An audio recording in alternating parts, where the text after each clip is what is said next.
بسم اللہ الرحمن الرحیم۔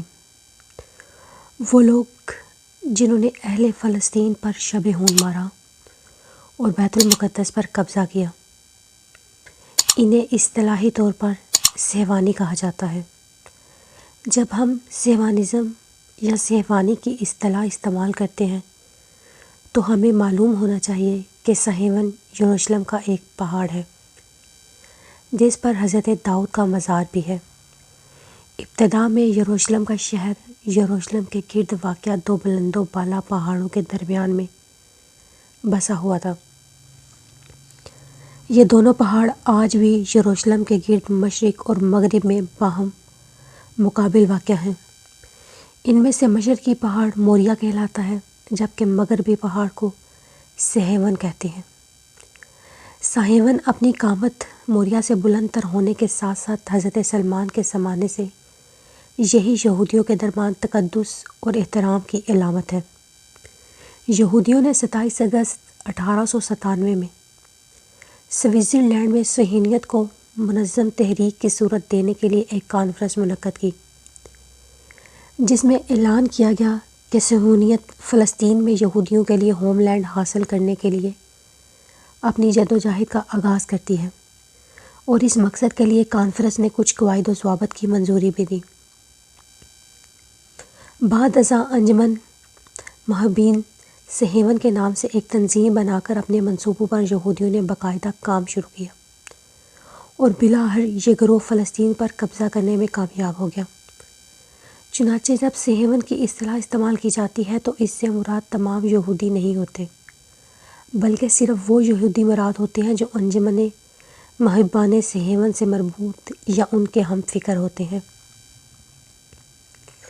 یہودیوں نے اسرائیل کی صورت میں فلسطین پر قبضہ کرنے کی خاطر جو انجمن بنائی، اس کا نام انہوں نے انجمن محبین صہیون اس لیے رکھا چونکہ صہیون کا پہاڑ عرصہ قدیم سے یہودیوں کے لیے محترم ہے، اور اس طرح وہ اپنی انجمن کو صہیون پہاڑ کی طرف نسبت دے کر دنیا بھر کے یہودیوں کو ایک پلیٹ فارم اور ایک نظریے یعنی محبت صہیون پر اکٹھا کرنا چاہتے ہیں۔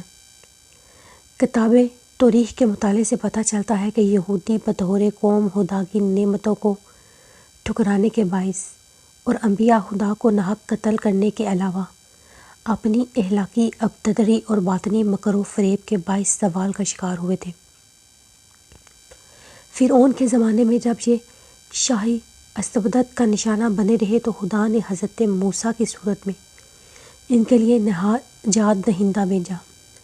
حضرت موسیٰ نے فرعون کے سامنے قطعی طور پر دو ہی مطالبے رکھے کہ اول تو اللہ تعالیٰ کی رحمانیت اور حاکمیت کا اعتراف کرے یا پھر بنی اسرائیل پر اپنے مظالم بند کرے۔ حضرت موسیٰ ایک طرف تو بنی اسرائیل کی خاطر فرعون سے ٹکرا رہے تھے، جبکہ دوسری طرف بنی اسرائیل کی مکاریوں اور عدم تعاون سے روز بروز مسائل میں گرفتار ہوتے جا رہے تھے۔ چنانچہ حکم خداوندی سے آپ نے اسرائیل کو ایک قافلے کی صورت میں بحیرہ احمر کے راستے کی طرف سے ہجرت کرنے کا حکم سنایا۔ حضرت موسیٰ کی قیادت میں یہ قافلہ روانہ ہوا تو فرعون بھی اس کے تعاقب میں نکل پڑا۔ اذان خداوندی سے حضرت موسیٰ نے اپنا عصا دریائے نیل کے سینے پہ مار کر بنی اسرائیل کو دریا عبور کروایا، اور ان کے تعاقب میں آنے والا فرعون اسی نیل میں غرق ہو گیا۔ دریا عبور کر کے بنی اسرائیل حضرت موسیٰ کے ہمراہ کوہ سینا تک پہنچے، اور اسی مقام پر تورات مقدس کے متعدد احکامات بھی نازل ہوئے۔ 1 سال گزر گیا۔ 1 سال کے بعد حضرت موسیٰ پر حکم نازل ہوا کہ بنی اسرائیل کے ہمراہ فلسطین کو فتح کر لو، وہ تمہاری میراث میں دیا گیا ہے۔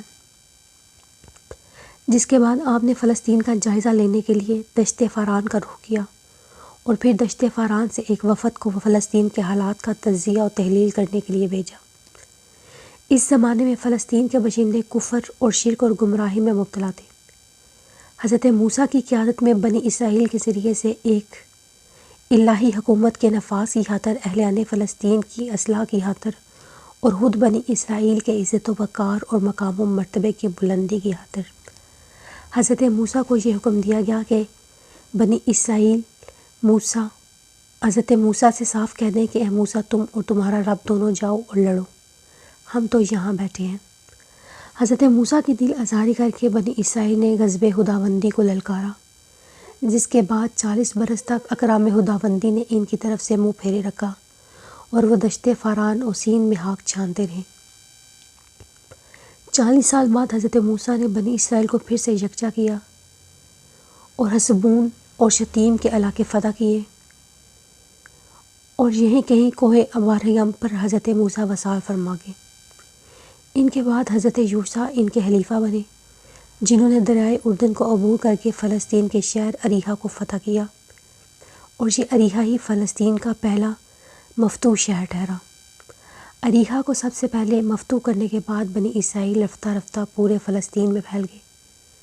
جیسے کہ پہلے بیان کیا جا چکا ہے کہ فلسطین پر بنی اسرائیل کو قبضہ دلانے کا مقصد الہی حکومت کا قیام تھا، لیکن اپنے متعصبانہ رویے کی بنا پر بنی اسرائیل حکومت کے نفاذ کے لیے متحد ہونے کے بجائے قبائلی دھڑوں میں منقسم ہو کر فلسطین کے گمراہ باسیوں کے ساتھ مخلوط ہو گئے۔ اس اختلاط سے بنی اسرائیل کی بطور ملت قوت کمزور ہو گئی، اور فلسطین کی غیر مفتوحہ اقوام نے بنی اسرائیل کی درگت بنانی شروع کر دی۔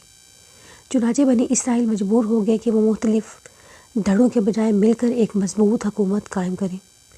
اس طرح ایک اسرائیلی ریاست کی بنیاد پڑ گئی، جس پر حضرت طالوت، حضرت داؤد اور حضرت سلمان نے حکومت کی۔ حضرت سلمان کے بعد اسرائیلیوں کی رگ شیطانیت پھر سے پھڑکی، اور انہوں نے آپس میں شب خون مار کر اس ریاست کے 2 ٹکڑے کر دیے۔ ایک ٹکڑا سلطنت اسرائیل کہلایا اور دوسرے کا نام سلطنت یہودا ٹھہرا۔ بعد ازاں بابل کے بادشاہ بہت نصر نے حملہ کر کے سلطنت یہودا کو، اور آشور کے حکمران سارگون نے حملہ کر کے سلطنت اسرائیل کو صفحہ ہستی سے مٹا دیا۔ وقت کے ساتھ ساتھ بابل کی سلطنت کو زوال آیا، اور ایرانی فاتح خسرو نے بابل کو مفتوح کرنے کے بعد بنی اسرائیل کو دوبارہ اپنے وطن میں آباد ہونے کی اجازت دی۔ 98 قبل مسیح میں شام کی سلوکی سلطنت کے فرما رواں نے فلسطین پر شب خون مارا، جس کے بعد یہودیوں نے سلوکی حکمرانوں کے خلاف مکابی نامی بغاوت برپا کر کے سلوکیوں کو فلسطین سے بے دخل کر دیا۔ لیکن 63 قبل مسیح میں رومن فاتح جنرل پومپئی نے بیت المقدس پر حملہ کر کے یہودیوں کو مغلوب کر لیا، لیکن چونکہ رومن براہ راست فلسطین پر حکومت کے حواہ نہ تھے، اس لیے انہوں نے فلسطینیوں کے ذریعے ہی فلسطین کے انتظامات چلانے کی صحیح کی، اور اسی کوشش میں فلسطین کی سلطنت ڈگمگاتی ہوئی ہیرود اعظم کے ہاتھ لگی، جو ایک مکار یہودی تھا۔ 64 اور 66 کے درمیانی عرصے میں یہودیوں نے رومن کے حکمرانوں کے خلاف علم بغاوت بلند کر دیا۔ رومنی حکومت نے یہودیوں کو اس طرح بغاوت کی سزا دی کہ اس کے بعد لمبے عرصے تک یہودی کہیں یورش برپا نہ کر سکے۔ بعد ازاں 667 میں شر انگیزیوں کے باعث انہیں حجاز سے باہر نکالا گیا۔ حجاز کے بعد انہوں نے شام کا رخ کیا، جہاں سے 890 میں ان کے فتنوں کے باعث انہیں بے دخل کر دیا۔ پھر یہ متوبہ قوم پرتگال میں گھسی، جہاں سے 920 میں نکال دیا گیا۔ پھر یہ اسپین میں داخل ہوئے، جہاں سے انہیں 1110 میں فرار ہونا پڑا۔ اسپین کے بعد انہوں نے انگلینڈ کو مسکن بنایا، جہاں سے انہیں 1290 میں نکالا گیا۔ پھر یہ فرانس میں اٹک کے، جہاں سے انہیں 1306 میں بھاگنا پڑا۔ پھر انہوں نے بیلجیم میں داخل ہو کر بیلجیم کے آرام و سکون کو غارت کیا، جہاں سے انہیں 1370 میں بھگایا گیا۔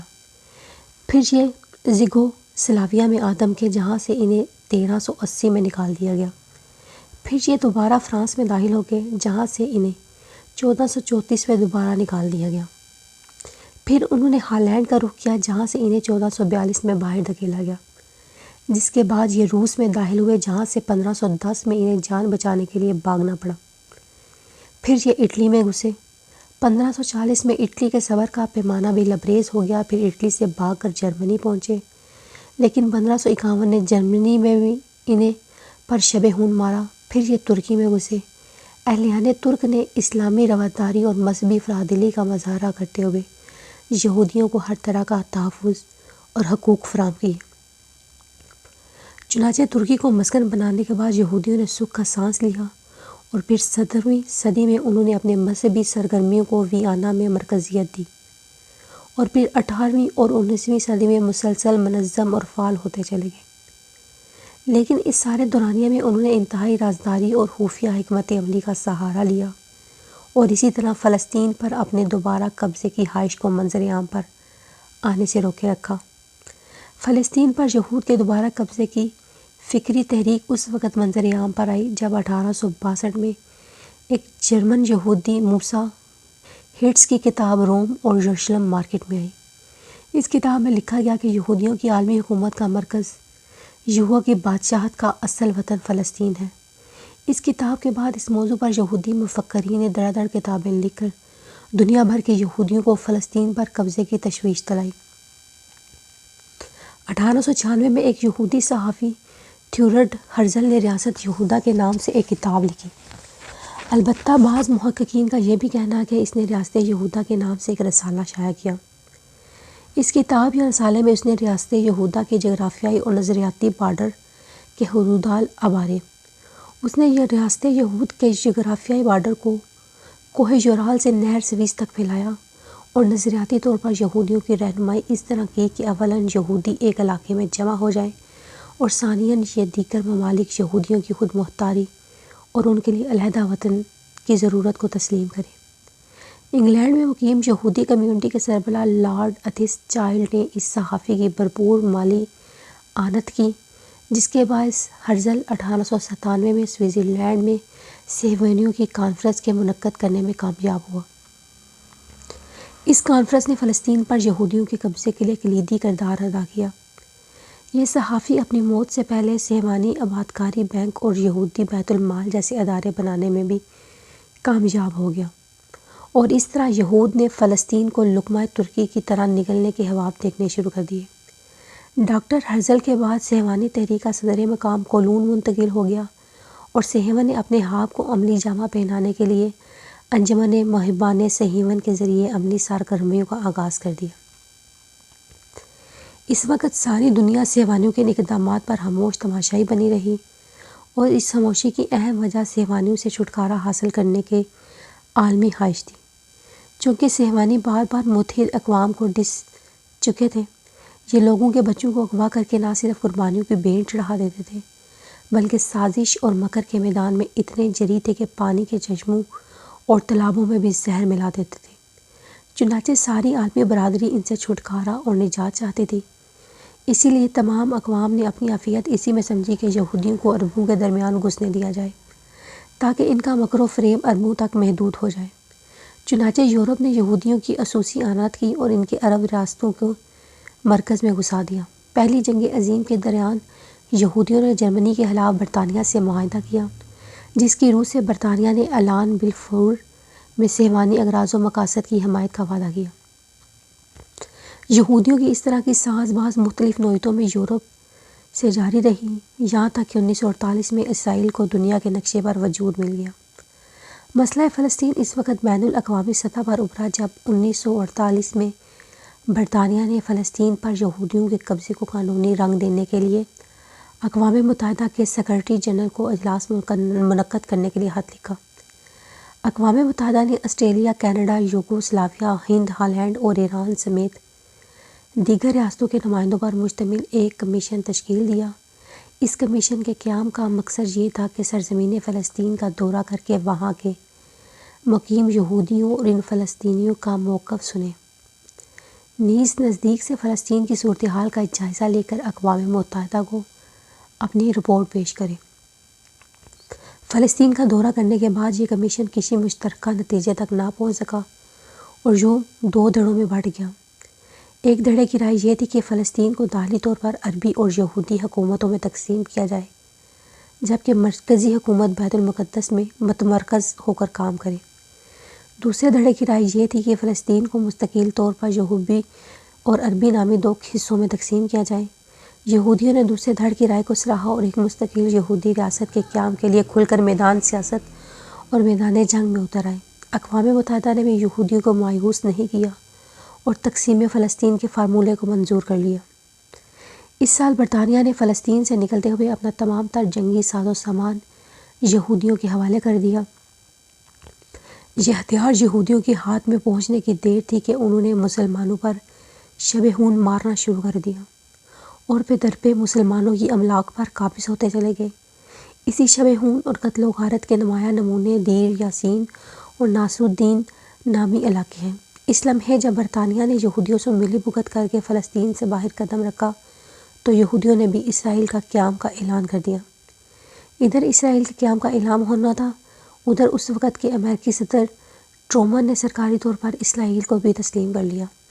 برطانیہ، امریکہ اور یہودیوں کے گٹھ جوڑ کے مقابلے کے لیے اسی سال مصر، اردن، لبنان، عراق اور شام پر مشتمل عرب اقوام کے دستوں نے فلسطین میں اپنے قدم رکھے اور لمحہ بہ لمحہ جیسے جیسے جنگ کے شعلے بھڑکتے گئے، مسئلہ فلسطین عالمی برادری کے لیے ایک چیلنج کی حیثیت اختیار کرتا رہا۔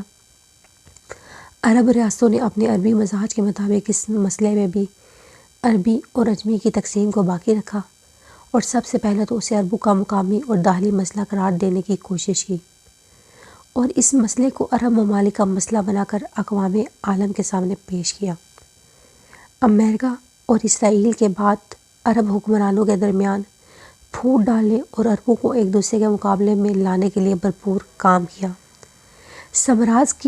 سامراج کی سازشوں کا نتیجہ یہ نکلا کہ عرب حکمران تحریک آزادی فلسطین اور بیت المقدس کی آزادی کو فراموش کر کے اپنی اپنی سلطنت کے استحکام اور جاہ و چشم کی خاطر ایک دوسرے کی دیکھا دیکھی اس مسئلے کو سر دہانے میں ڈالنے پر آمادہ ہو گئے۔